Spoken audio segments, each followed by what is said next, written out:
বৰ্তমান সময় ৰাতিপুৱাৰ 9 বাজিছে আৰু আমি ওলাইছোঁ জ্যোতি সাংস্কৃতিক অনুষ্ঠানলৈ যাবলৈ। আজি হৈছে 9 নৱেম্বৰ। এইবাৰ তেখেতৰ জন্মজয়ন্তী আমাৰ অভয়াপুৰীস্থিত জ্যোতি সাংস্কৃতিক অনুষ্ঠানত উদযাপন কৰা হ'ব আৰু তালৈকে বুলি ওলাইছোঁ গোটেইকেইটাই। আৰু ছোৱালীজনী কোৰাছ গাব, সিহঁতেও পুৰা মেখেলা চাদৰ পিন্ধি ওলাইছে। আৰু এয়া আমি জ্যোতি সাংস্কৃতিক অনুষ্ঠান আহি পালোঁ। বলক আপোনালোকক ভিতৰ চৰা দেখুৱাম।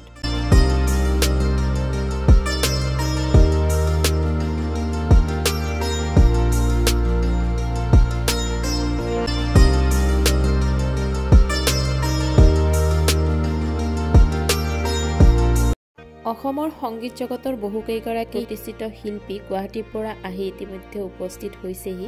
অনুষ্ঠানৰ আৰম্ভণিতে হ'ল পতাকা উত্তোলন আৰু প্ৰথমতে জ্যোতি সাংস্কৃতিক অনুষ্ঠানৰ পতাকাখন উত্তোলন কৰিলে জ্যোতি সাংস্কৃতিক অনুষ্ঠানৰ সভাপতি ধৰণী মণিক্যদেৱে।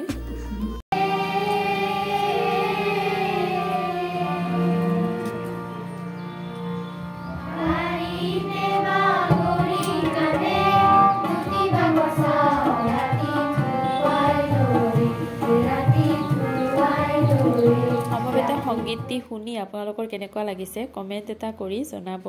ইমান ধুনীয়া সংগীত লিখিছিল নহয়নে পুৰুষোত্তম দাসদেৱে। পুৰুষোত্তম দাস স্মৃতি ৰক্ষা কেন্দ্ৰীয় সমিতিৰ সভাপতি তথা প্ৰাক্তন সাংসদ কুমাৰ দীপক দাসে তেওঁলোকৰ পতাকাখন উত্তোলন কৰিলে।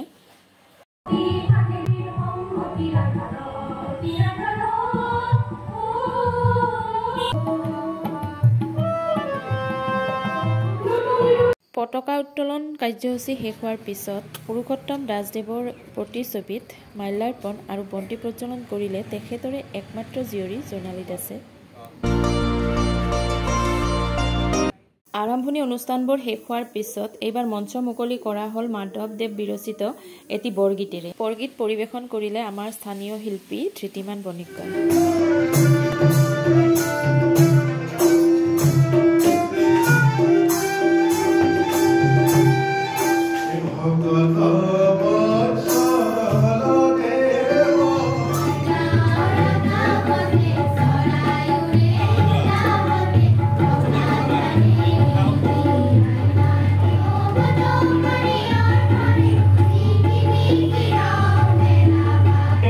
অসমৰ এটা অন্যতম সাংস্কৃতিক অনুষ্ঠান হিচাপে গঢ়িবলৈ সক্ষম হৈছিল।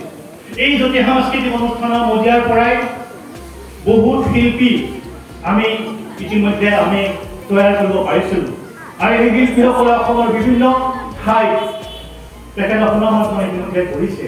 উদাহৰণস্বৰূপে আজি আমাৰ জ্যোতি সাংস্কৃতিক অনুষ্ঠানৰ সভাপতি ধৰণী মণিক্যদেৱ তেখেত অভয়াপুৰী মহাবিদ্যালয়ৰ প্ৰাক্তন অধ্যক্ষ তথা জ্যোতি সাংস্কৃতিক অনুষ্ঠানৰ প্ৰাক্তন সম্পাদক সদানন্দ নাথদেৱৰ ভাষণৰ পৰা জ্যোতি সাংস্কৃতিক অনুষ্ঠানৰ বিষয়ে বহুখিনি কথাই জানিব পাৰিলোঁ। যি আমাৰ জ্যোতি সাংস্কৃতিক অনুষ্ঠানৰ কাৰণে এক সৌভাগ্যৰ দিন, আনন্দৰ দিন বুলি ক'ব লাগিব। কিয়নো অসমৰ বহুতো প্ৰতিষ্ঠিত শিল্পী যেনে সংগীত পৰিচালক ৰমেন চৌধুৰী, আকাশবাণী গুৱাহাটীৰ সঞ্চালক প্ৰধান হিচাপে কাৰ্যনিৰ্বাহ কৰা অসমৰ এগৰাকী বিশিষ্ট সুৰকাৰ তথা সংগীত পৰিচালক অৱনী ৰঞ্জন পাঠকদেৱ আৰু বহুতো শিল্পীৰে আজি জ্যোতি সাংস্কৃতিক অনুষ্ঠান ভৰি পৰিছে।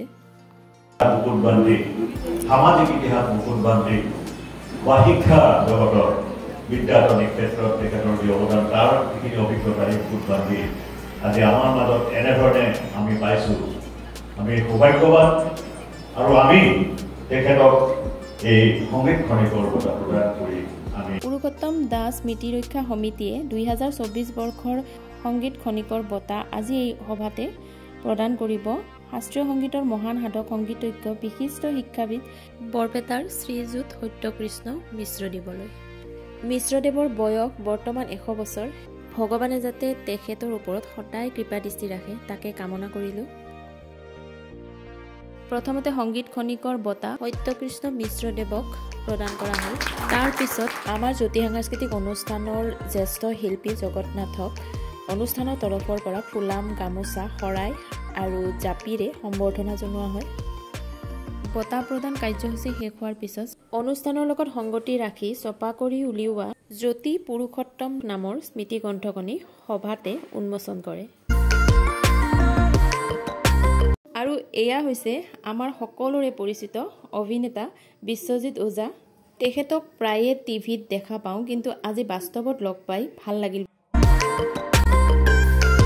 অনুষ্ঠানৰ সামৰণিত পুৰুষোত্তম দাস দেৱৰ দ্বাৰা ৰচিত আৰু সুৰৰূপিত কেইটামান গীত উপস্থিত শিল্পীসকলে পৰিৱেশন কৰে।